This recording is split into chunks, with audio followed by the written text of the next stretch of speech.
Tee sin jaaladhu sin dagadhu hin jedhin kanuma qofan isa jedhe anis garuu jireenya gaarii akka jiraatu nan barbaada nama akka isaa jaaladhe hin qabu waan tokko akka ta'u hin barbaadu yoomillee taana innis akka jireenya koo jalqabu natti hima garuu anis dagadhe jireenya biraa jalqabuu hin dandeenye garuu nama akka isaa jaaladhu hin qabu nama dhiiraa argu hunda jaallachuu hin dandeenye nama akka isaatti jaaladhe waan hin qabaanneef dhiiraa hunda bira nama san nama tokko dhiira biraa hin arge nama san keessa fuula isaatan arga yeroo guyyaa otoo hin deemin dura wal agarreeti haadha kee akka dhabduu hin barbaadu wanta ishiin siin jette godhe garuu wanta sirraa barbaadu tokko yoo jiraate yoomillee ija koo biraa akka fagaatu hin barbaadu ija kee ilaalaa jiraachuu nan barbaadan jedhee kana qofan isarraa gaafadhe ture.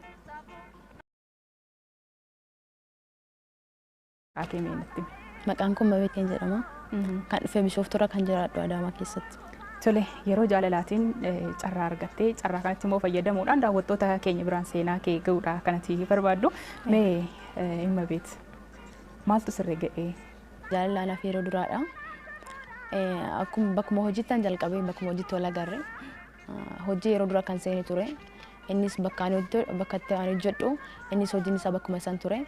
Kan akka inni natti himetti egaa wal barree akka inni natti himetti yeroo dura kan agarre isatu na agarre achi isaa inni agarre ijaan akka badaa kanan walitti agarra ture ijaan wal ilaalla bakka hojiin wal bira hojjennu balballi wal cinaadha inni fuulduraanis duwwaan jira waliin baay'ee wal ilaalla akkasumatti jalqabamee ijumaan jalqabnee innis na dhiyaates na dubbisu sodaachaa ture akka na ibsetti guyyuma duraan arge guyyuma sana akka na jaallatee natti hime ture.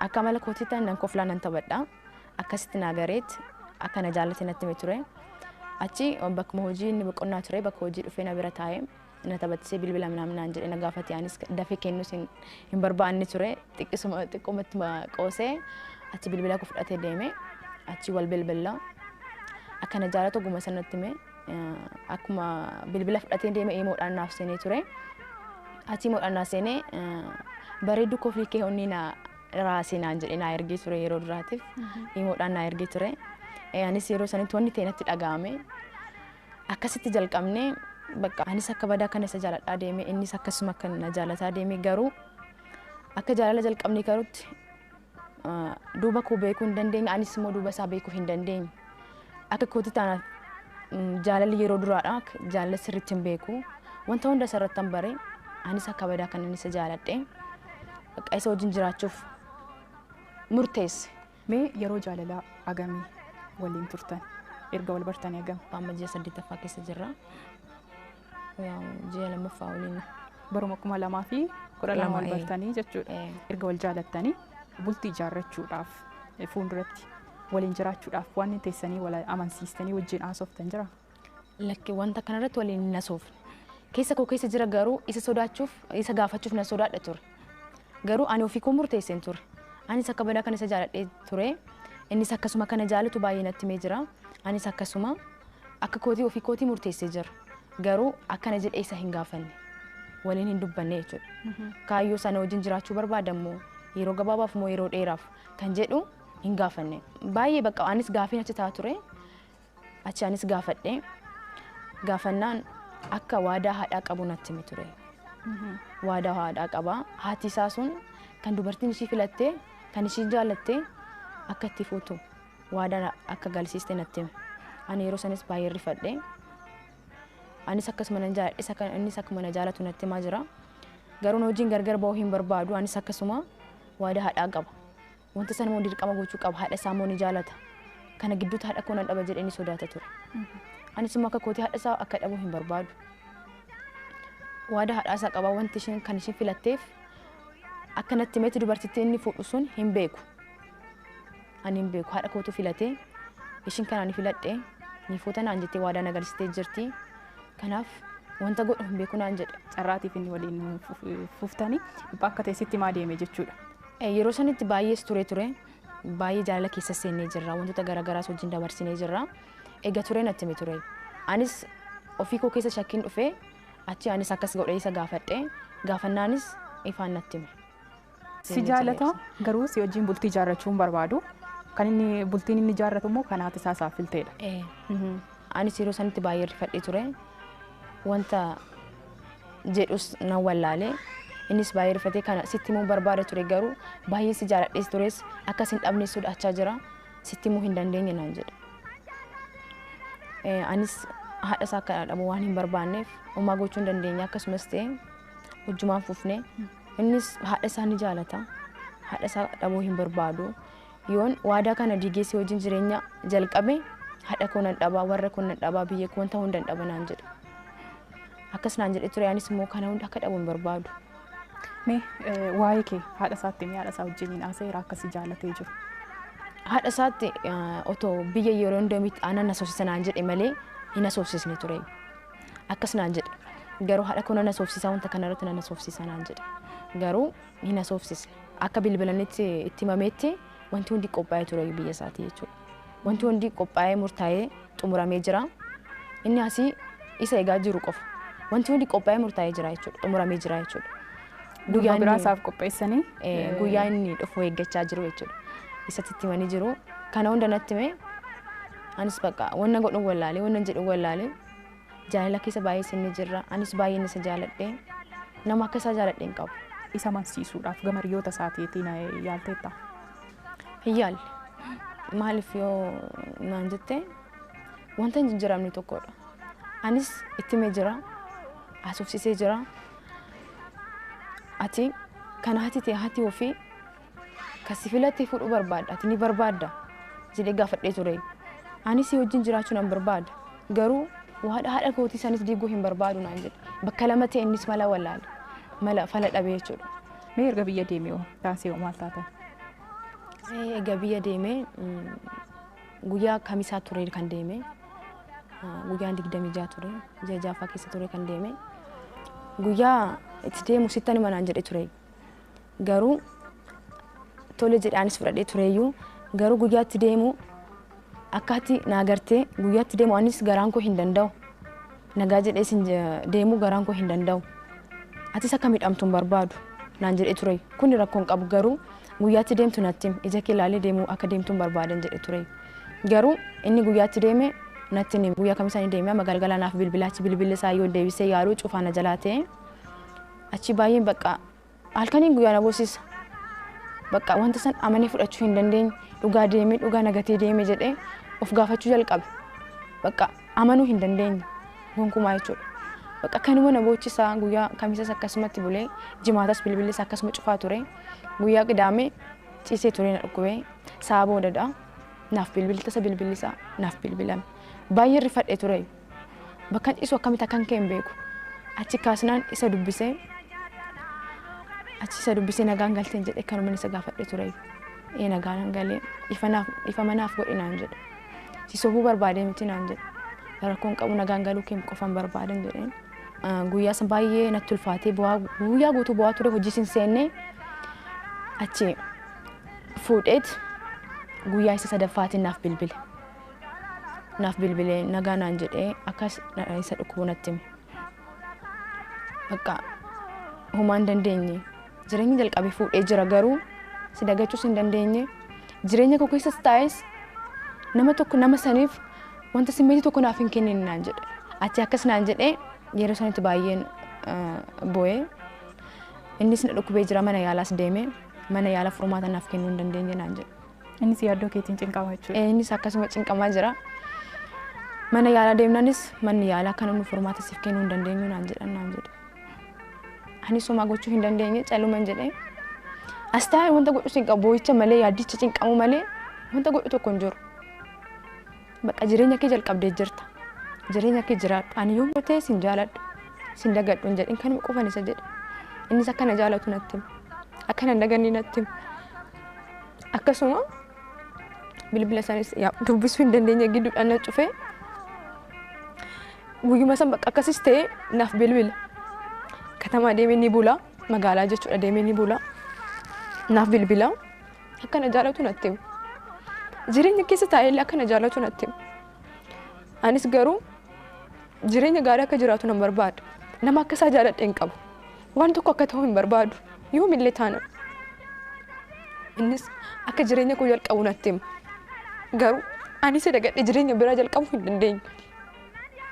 akka jireenya biraa jalqabee jireenya koo gaarii akka wanta gaariirra jiraadhu ni barbaada. Garuu nama akka isaa jaaladhu hin qabu. Nama dhiira argu hunda jaallachuu hin dandeenye. Nama akka isaatti jaaladhi waan hin qabaanneef dhiira hunda bira nama san nama tokko dhiira biraa yoo arge nama san keessa fuula isaatan arga. Gonkumaa isa dagachuu hin dandeenye. Akkaan cinqabuu fi akkaan boonye hin barbaadu. Gonkumaa hin barbaadu.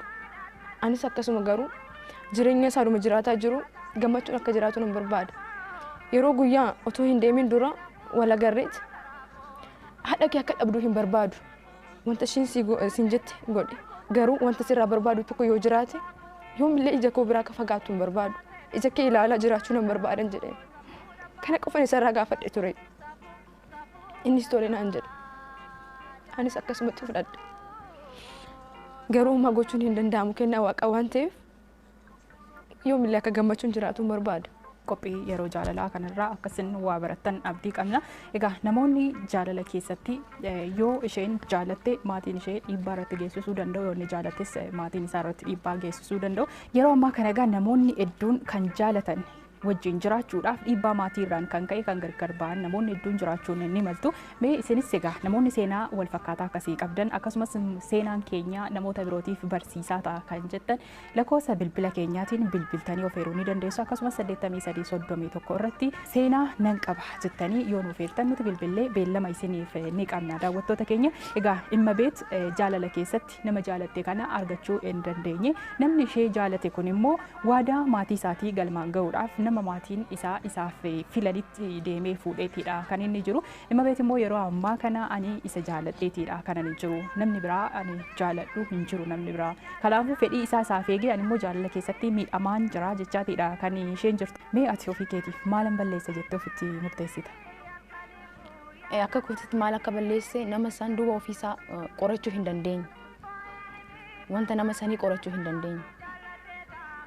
Innis waa'ee koo hin qoranne garuu anis garuu wanta isaa inni wanta duuba isaa hin qoranne waa'ee nama sanii beekuu hin dandeenye. Akkuma dafneef jaalala keessa seennee akkuma jaalala san keessa seennee hunda baay'ee wal jaalanne akkasis ta'e jaalala keessas taane garuu waa'ee nama sanii duuba sana ammallee hin qoranne qorachuu hin dandeenye. Asii hin jiraatu inni kophaa isaas jiraata biyyi isaa kan biraa waan ta'eef waa'ee isaa wanta garaagaraa dhaga'uu hin dandeenye. Namiidha kan immoo wanta badaara nagaa jedhee hin yaadne ture. Akka maatiin isaa dhiibbaa irratti geessisan akkasumas immoo kan maatiin isaa isaaf filan jalqaba yeroo wal jaalattan sitti himamu erga jaalala keessa seentanii ati jaalala qabamuu kee beekee sitti hima. Egaa jaalala keessa seenee natti hima. Egaa baay'ee isa jaaladhee booda innis akkasuma isa anatu isa gaafate. Natti hima. Abjuudhaan yoo fuudhuun isaa gara. Abjuu kootiin jechuudha. Agarraan akkana jedhee isa gaafadhee yeroo sanitti natti himuu hin barbaanne ture. Achi gaafadhee natti hime. Irra deebi'ee gaafannaan natti hime wanta akkanaa jira. Waadaa haadha kootiin qaba. Haati koo akkana naan jettee jirti. Dubartii ani si filadhu. Dubartii ani jaaladhee fuuta naan jettee jirti. Kanan qaba. Kana sitti himuuf baay'een sodaadhaa ture. Atis jaalala keessa seentee jirta. Anis jaalala keessa seenee jira. Baay'ee na jaalatta. Baay'een si jaaladha. Sis dhabuu hin barbaadu, haadha koos dhabuu hin barbaadu naan jedhu. Isarratti murteessoon maaliif yoo jedhe wanta sana waan beekuuf jechuudha. Namni garuu mucaan kun dhugaa akka si jaalatu taanaan, dhugaa akka si barbaadu taanaan si gatee hin deemu ture naan jedhan. Dhugaa si wajjin jiraachuu kan barbaadu taanaan akka kootitti akkasittis dhugaas na fudhadhee mucaan kun dhugaa kan na jaalatu taanaan, dhugaa na wajjin kan jiraatu taanaan jaalaltee amma duwwaa nama geessisaa miti. Maaliif na gatee deema kan jedhus gaafiif natti taasisamu kookis. Yoo akkanattis dhufu lakki mucaan kun natti himee jira sababa isaa natti himee jira kana jira jedhee jira waan ta'eef maaf ani isatti murteessa. Akka nama biraattis yeroo tokko irratti akka agareetti hunda ni jaalatu. Yoo jaalattee dhiirri yeroo gabaabaatiifis yeroo dheeraafis namni si barbaadu jira. Akkasis ta'e garuu egaa wanta barbaade tokko dhiirri yoo sirraa argatee achi si dagachuu danda'a. Kun garuu akkasii hin goone. Otuma na jaalataa jirus otuma kana beekas jiru garuu bakka deeminarraa ani sin barbaadu bakka sin jaaladhu naan jedhee ofirraa nan darbin. Na miidhuu hin barbaanne. Wanta hunda oduman beeku anis isas miidhuu hin barbaanne innis na miidhuu hin barbaanne waan ta'eef isarratti murteessuu hin dandeenye. Garuu hiriyoota xiqqoo irratti dubbisee ture. namni kun kan dhugaas jaalatu taanaan akkana hin godhu ture naan jedhan. Garuu isarrattis murteessu ture. Seenaa jaalala keetii kanarraa dhaamsati qabdu. Dhaamsaanii qabu namni tokko jaalala keessa wanti jaalala silaa itti yaaddeen seenamu wanti tokko jaalala kanarraa na qaba jettee itti yaaddee miti kan seentu. Kanaaf dubartiinis ta'e dhiirris ta'e nama tokko jaalala jalqabamu nama isaan duuba isaan qorachuu waa'ee nama isaanii beekuu kan warra isaa waa'ee warra isaa duuba isaa san qorachuu beekuu nama isa sirriitti hubachuu namni kun yeroo dheeraaf na barbaada moo yeroo gabaabaaf na barbaada kan jedhu hubachuu otoo jaalala keessa gaseente bahuuf baay'ee ulfaataadha. Akka ofii kootitti hubadhee jechuudha. Anis seenee keessa bahuu hin dandeenyeef dubartoonni obboleewwan kootis namni biraa akkanatti akka miidhaman hin barbaadu. Dhiira tokko yoo jaalatan dura nama san qorachuu duuba isaa qorattee waa'ee warra isaa wantoota garaagaraa isa qorattee wanta nama sanii yoo beekte gabaabaas ta'eef yeroo gabaabaafis ta'e yeroo dheeraafis ta'e wanta san hubachuu dandeessa. Achi akkasumatti immoo wanta gocha gaariirra galma gaariirra gahuu dandeessa. Jaalala keessaan dhugaa gochuu dandeessa. Wanta gaariirra geessisuu dandeessa. Kanaaf akka kootitti dubartiinis ta'e dhiirris jaalala keessa yoo seenan wanta tokko yoo duuba isaa qoratan wanta san yoo beekan jedhanii fudhadha. Warri dhiiraas immoo of dhoksuu baatan.